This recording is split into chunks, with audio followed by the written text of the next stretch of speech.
Então, eu vou falar sobre uma série de questionamentos, né, que às vezes não chega a lugar nenhum, como, por exemplo, a questão lá do dom de línguas. É línguas estranhas ou é língua estrangeira? Eu queria saber qual língua estranha, qual língua estrangeira que edifica o espírito de alguém. Eu queria saber qual tipo de língua que você vai falar impronunciável, né? Porque aquele que ora em línguas não sabe o que está dizendo porque ora no espírito e precisa se orar para se interpretar esse tipo de linguagem. E ela ainda edifica o espírito da pessoa. E se fosse língua estrangeira, não seria chamado de dom. Tá? Então você percebe que tem gente que pega uma narrativa daquela questão em que as pessoas de outras nações conseguiram compreender o que estava sendo dito, como se aquela língua que estava sendo dito fosse uma língua estrangeira, que todos pudessem entender, quando na verdade Deus deu um entendimento a todos acerca do que estava acontecendo ali. Tá? Então, é dom,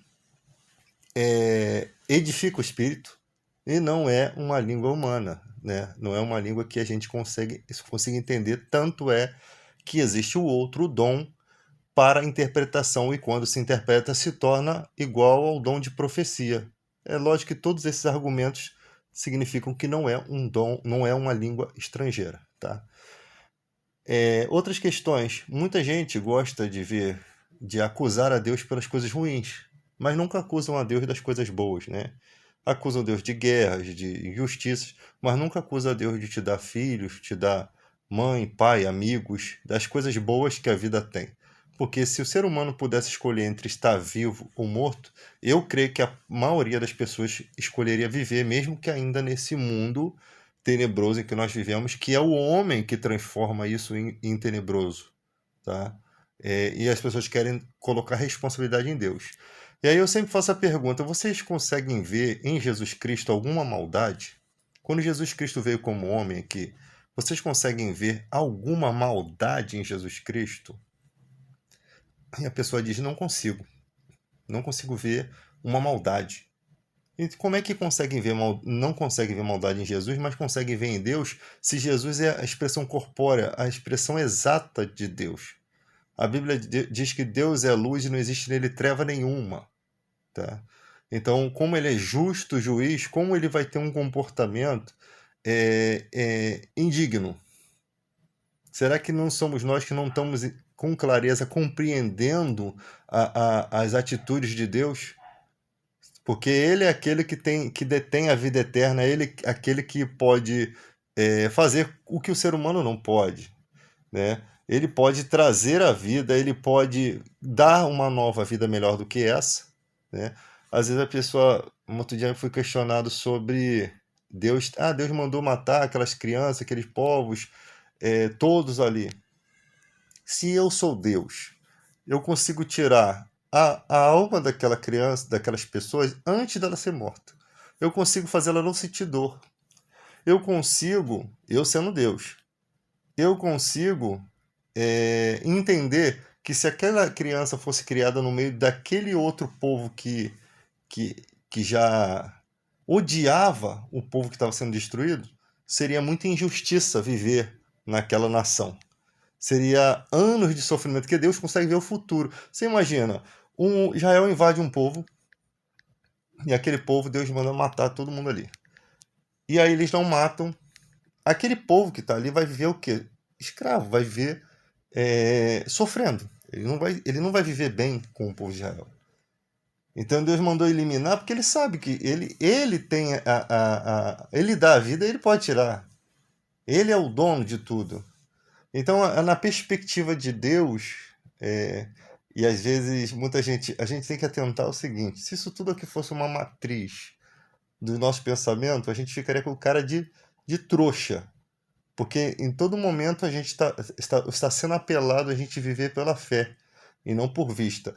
E viver pela fé é acreditar que Deus é amor e que Ele sabe o que está fazendo, mesmo que a gente não entenda.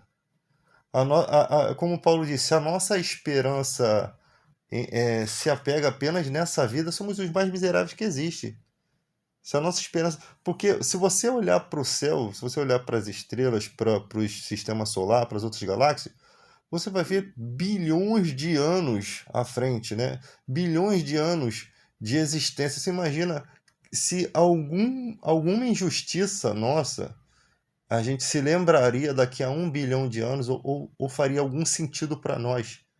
Mesmo coisas que você tenha sofrido, não faria sentido nenhum. O tempo ia apagar tudo. Ainda que você lembrasse da dor, aquela dor não teria força contra o tempo. O tempo é capaz de apagar tudo. Mesmo as maiores angústias. E Deus ele é o alfa e o ômega, ele é o princípio e o fim, ele está além. Entende? Então, aquilo que Deus quer nos mostrar e nos qualificar quando a gente receber um corpo incorruptível, uma coroa para reinar, uma vida eterna, um lugar onde habita a justiça de Deus, não tem nada que possa ser comparado àquilo. Porque se você pensar em injustiça, os próprios evangélicos, os próprios cristãos da época de Paulo foram cerrados ao meio, jogados na cova dos leões. Tanto era a angústia da época que Paulo desejava que ninguém se casasse, mas ele não podia obrigar, por conta da presente tribulação. Ter uma família naquela época era sofrimento. E hoje em dia a gente pode ter uma família.